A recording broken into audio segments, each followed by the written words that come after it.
Қайырлы күн достар, қалдарыңыз қалай? Егерде үйіңізде құмырсқа шыбын көбейіп, құтыла алмай жүрсеңіз, онда осы видеоны соңына дейін көріңіздер. Мен бұл әдісті жасап жүргеніме 2 жылдай уақыт болып қалды. Өте тамаша, оңай әдіс. Мына салафандағы дәрі, ол біздің нан ашытып жүрген аштығымызға ұқсайды. Бұны кәдімгі дәріханадан болмаса ветеринарлық дәріханадан сатып алсаңыздар болады. Сыртында ешқандай жазу жазылмағандықтан дәріханаға кіргенде аштыққа ұқсайтын шыбынның дәрісін беріңіз десеңіз болды, осы дәріні береді. Өте мықты әсер етеді, ешқандай да иісі жоқ. Бұны 1 литр салқын болсын, жылы болсын, бәрібір сондай 1 литр суға дайындап аласыз. Және де араластырғанда 1 минутта еріп кетеді. Кәдімгі жәндіктерді өлтіретін дихлофос болмаса жабысқақ кітапшаларға қарағанда мұны өте оңай және де жақсы әсер етеді. Ешқандай да зияндық иісі жоқ. Және де бұны осындай ыңғайлы ыдысқа құйып аламыз. Шашуға ыңғайлы болу үшін әйнек сүртетін сұйықтықтың ыдысы.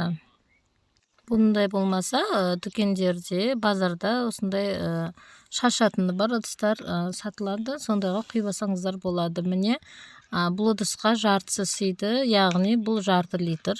Қалған 1/2 литрін қақпағымен жауып қоясыздар. Ешқандай да ол құрымайды.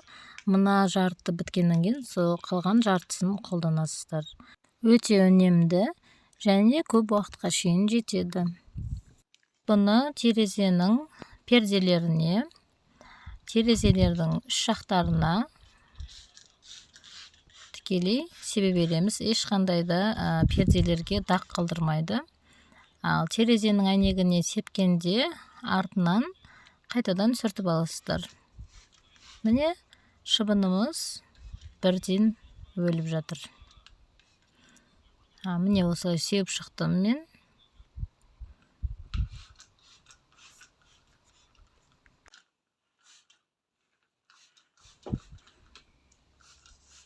Және де есіктердің айналасына, сыртқы есіктің пердесіне осылай себесіздер.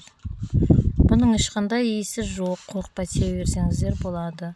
Міне сыртына әсіресе шыбын даладан келеді, сондықтан сыртына да себесіздер. Есіктің айналасына, есікке себесіздер, және де жерге де себе берсеңіздер болады. Өйткені шыбындар көбіне жерде жүреді. Сосын құмырсқадан да құтылу үшін бұл өте жақсы, тамаша әдіс. Құмырсқа бұдан кейін біраз уақытқа шейін кетіп қалатын болады. Сіздерге пайдасы тисін деген оймен салып отырмын достар. Алдағы уақытта осындай пайдалы кеңестермен бөлісетін боламын. Менің каналыма тіркеліп, лайк басып кетіңіздер. Сау болыңыздар.